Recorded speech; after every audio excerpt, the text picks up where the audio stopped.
അസ്സലാമു അലൈക്കും വറഹ്മത്തുള്ളാഹി തആല വബറകാതുഹു.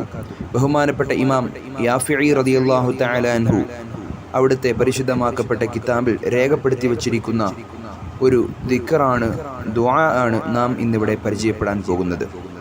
വിവാഹ ആലോചനകൾ നടന്നിട്ടും ഒന്നും നമുക്ക് ഒത്തുവരുന്നില്ല. പുര നിറഞ്ഞു നിൽക്കുന്നതായ പ്രിയപ്പെട്ട സഹോദരിമാർ, വിവാഹം എന്ന സ്വപ്നം തന്നെ മനസ്സിൻ്റെ അകത്തളങ്ങളിൽ മണ്ണിട്ട് മൂടേണ്ട ഒരു സാഹചര്യം, സാമ്പത്തികമായും ശാരീരികമായും വിവാഹത്തിലേക്കുള്ളതായ വഴികൾ എല്ലാം അടഞ്ഞ സന്ദർഭത്തിൽ ബഹുമാനപ്പെട്ട ഇമാമിൻ്റെ അടുക്കൽ ഒരാൾ വന്ന് ചോദിച്ചപ്പോൾ അദ്ദേഹത്തിനോട് പറഞ്ഞു കൊടുത്ത ഒരു ദിക്റാണ് പ്രിയപ്പെട്ട മുഅ്മിനീങ്ങളെ ഇന്ന് നാം പരിചയപ്പെടാൻ പോകുന്നത്. ബഹുമാനപ്പെട്ട ഇമാം യാഫിഈ റളിയല്ലാഹു അൻഹു ചില ചിട്ടകൾ ഈ ദുആഇന് വച്ചിട്ടുണ്ട്. ആ ചിട്ടയോടുകൂടി മാത്രമേ നാം ദുആ ഇറക്കാൻ പാടുള്ളൂ.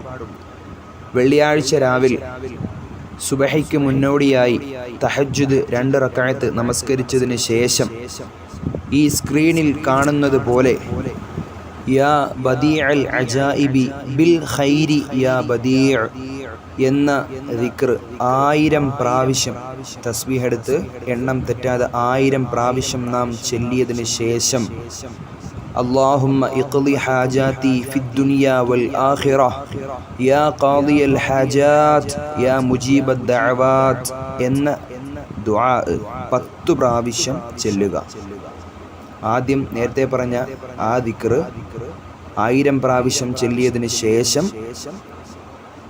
ഇപ്പോൾ പറഞ്ഞ ദുആ 10 പ്രാവശ്യം ചൊല്ലുക.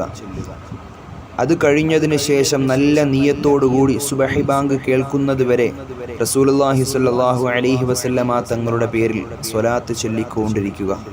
ഇൻഷാ അല്ലാഹ് ഇത് ഉറപ്പായും ഫലം ഉള്ള ഒരു മുജറബാത്താണ് എന്ന് ബഹുമാനപ്പെട്ട ഇമാം യാഫിഈ റളിയല്ലാഹു തആല അൻഹു തന്നെ അവിടുന്ന് പഠിപ്പിക്കുകയാണ്.